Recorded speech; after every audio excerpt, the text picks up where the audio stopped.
Hello, future social workers. Welcome to week 11 in Social Work 250, Policy and History. So we are going to continue with our discussion about developing policy and implementing policy. We're going to talk today a little bit about poverty. We're going to discuss, you've already learned a lot about the history of social work and how it came about as a direct result of people living in poverty and others wanting to help. And so we're going to talk a little bit about that today, how to implement programs that can help when there is poverty going on. So we're going to start with some basic definitions that you'll need to understand. First of all is the definition of absolute poverty. How do you define poverty? You know, if we were in a live classroom and I was to ask you, how would you define poverty? Some of you would probably raise your hand and say, well, it means being poor, or it was me growing up, or it was, not having enough food to eat, not having shoes to wear, that kind of thing. But we have in the world of mental health, we have some specific definitions of what poverty is. So let's talk about those. First of all, we have absolute poverty. What does that mean? This is based on a fixed level of resources or a threshold, okay? A person whose resources fall below that threshold is viewed as experiencing absolute poverty. So we have what we call the poverty line. A lot of you have heard that. I believe it's like 23,000. If you make less than that in a year, you're considered living under the poverty line. It changes for the number of people in your family. If you have, several children, then that poverty line is raised a little bit to account for those children. But that's what we call the threshold. That's what we mean by that. What's the difference between absolute poverty and relative poverty? So relative poverty is based on comparison. An individual whose situation is disadvantaged compared to someone else's or compared to what it was in the past is experiencing relative poverty. So a lot of people, because of the coronavirus, have lost their jobs in Las Vegas. And so they might have some savings, but they are feeling poverty. They're feeling relative poverty because of what they had in the past. They might have had to take a job at Walmart when before that they were working in a casino and doing a lot better than what they would make at Walmart. And so they're experiencing what we would refer to as relative poverty. Another example of relative poverty is maybe it would be someone who moves from Elko, Nevada to San Francisco, California, and they are making the same amount of money. They're still making $80,000 a year, let's say. But in the Bay Area, that would be considered living in poverty. In fact, you would probably have a really hard time finding a place to live. You'd probably have a very much lower standard of living than you had in Elko, Nevada. And so relative poverty is an important concept to understand and is considered by a lot of mental health professionals as being a better definition. If we look at that term threshold, there's several critiques that those in the know have for poverty threshold. First of all, they say that it overestimates poverty. It doesn't count the in-kind benefits. So it doesn't count the fact that maybe a child living in a single-wide trailer in Spring Creek, Nevada, has benefits because they have country, they have neighbors that are giving and help out, that kind of thing. It also says that the threshold underestimates the hardship. If that, we might say that someone who is living with less than $23,000 a year, let's say they make $24,000 a year. So does that mean they're not living in poverty anymore?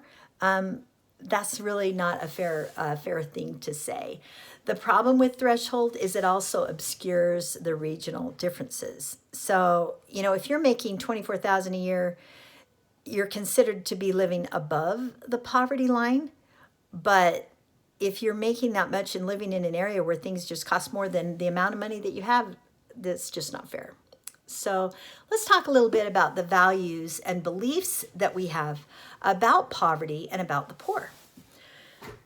We've talked a lot, or you've read a lot in the history of how we have evolved as a profession and what the attitudes have been in the past about poverty. Well, have they evolved? Do we still hold stigma against people who maybe don't dress as well as others? Think about your experience in your primary education. Think about going to high school, going to middle school, going to elementary school. Even at a young age, did you recognize the kids that were dressed in nicer clothing? Did you recognize the kids whose parents were driving them to school versus the ones who took the bus or walked to school?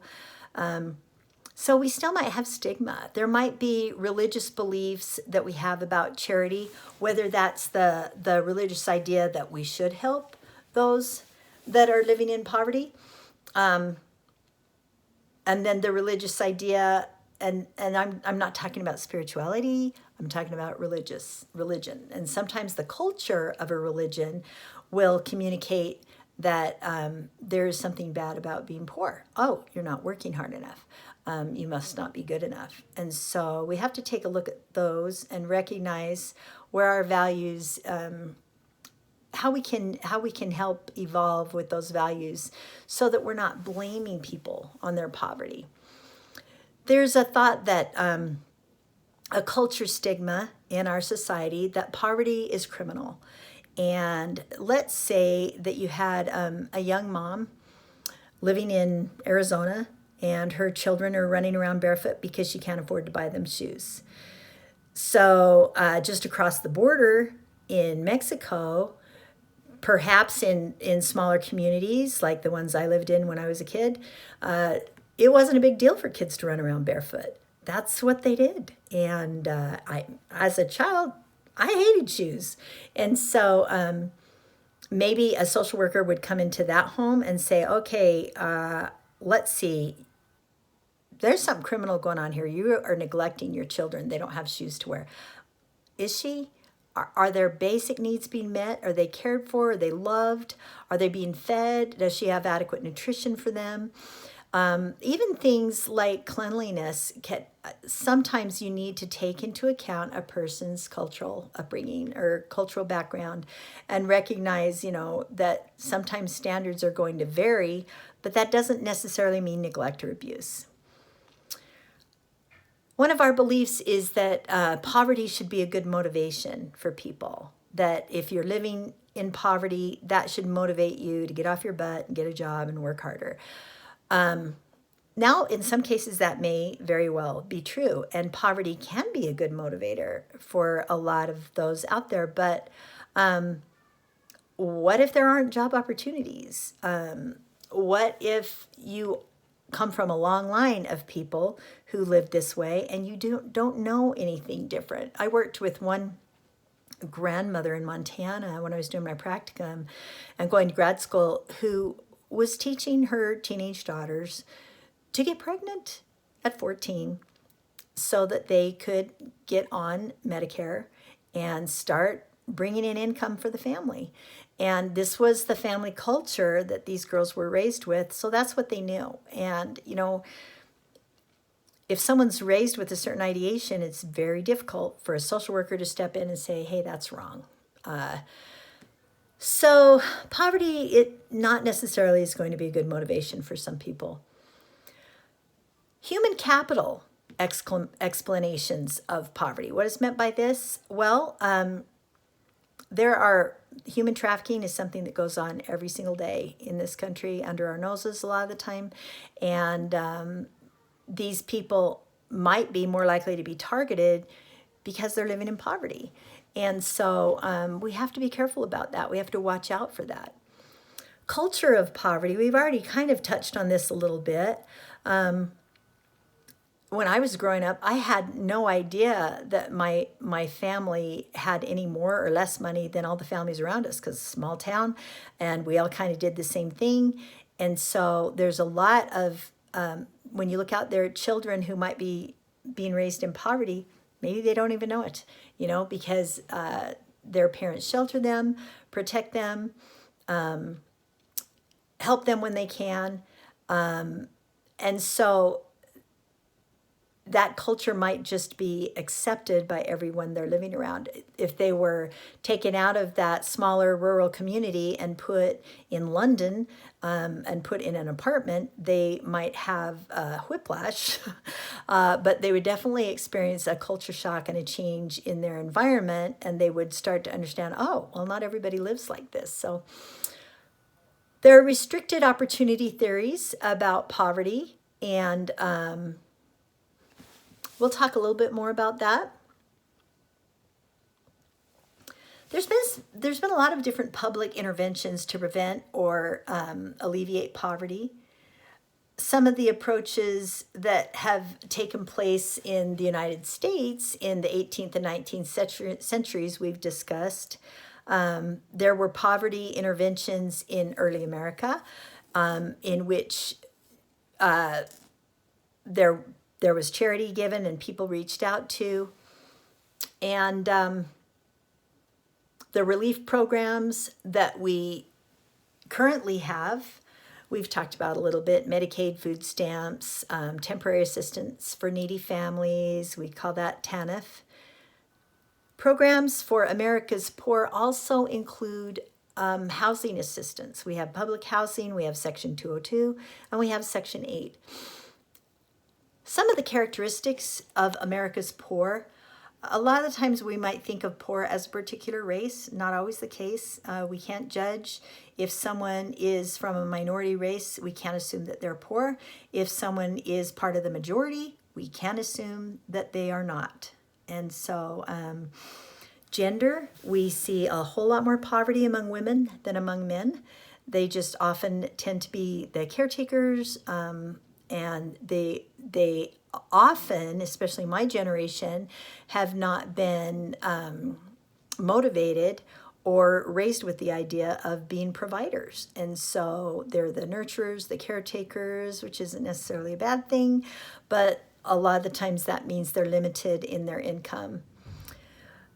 According to age, we see poverty more so in the elderly populations. And of course, with the silver tsunami that you're seeing because of an aging population, that is just going to get worse. We're going to have more and more people living under the poverty line who are older. And that's kind of scary when you see someone in line at the grocery store who's in their 70s or 80s, and they, they're struggling to buy a loaf of bread.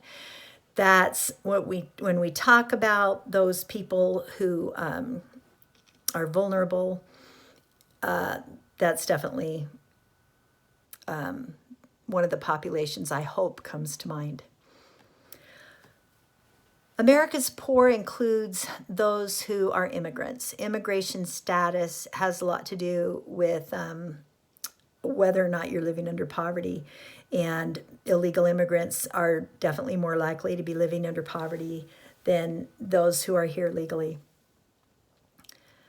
We're facing a time of challenging employment and opportunities of employment. We still experience inequality in the United States.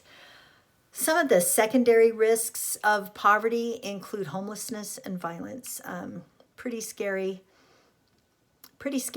If you lose your place to live, you can't make the rent.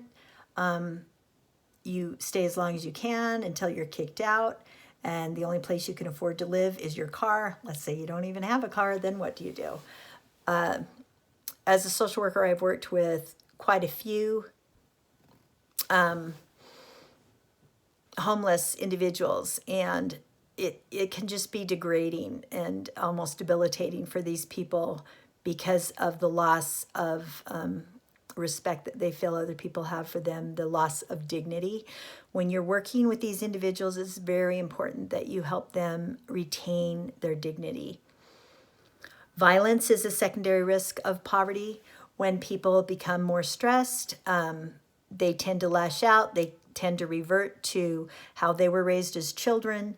And so violence can occur and is more likely to happen. So welfare fraud is something that we see, and that's pretty scary. I've seen it firsthand working in the inner city of Las Vegas, facilitating a teen treatment program in which the main breadwinner for the family was the teenage girl who was having babies because she was bringing in the most food stamps, and then those food stamps were traded for illegal substances rather than being used for food for her family.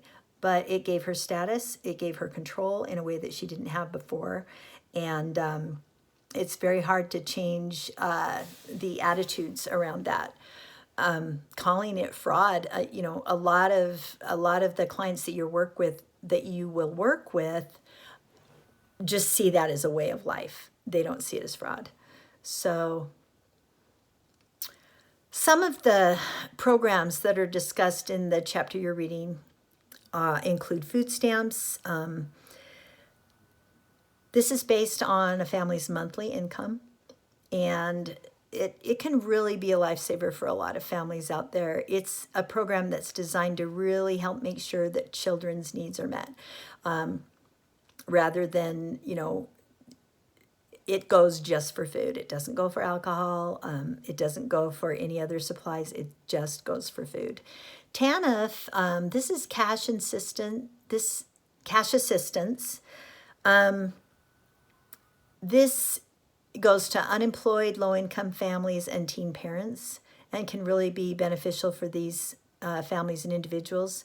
Housing assistance is targeted to low-income families, the disabled, and the elderly. I've worked with several of these individuals, and boy, what a blessing that is for these individuals and families when they're able to have their housing taken care of.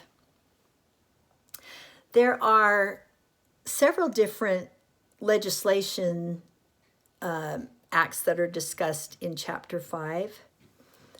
We have the Widows Pension Law in 1911, the Federal Emergency Relief Act of 1933, the National Industrial Recovery Act of 1933, the Social Security Act of 1935, Section 202 of the Housing Act of 1959, the Food Stamp Act of 1964, the Economic Opportunity Act of 1964, the Housing and Community Development Act of 1964, and then we have the Personal Responsibility and Work Opportunity Reconciliation Act of 1996, the Workforce Investment Act of 98, and the Family Welfare Reform Act.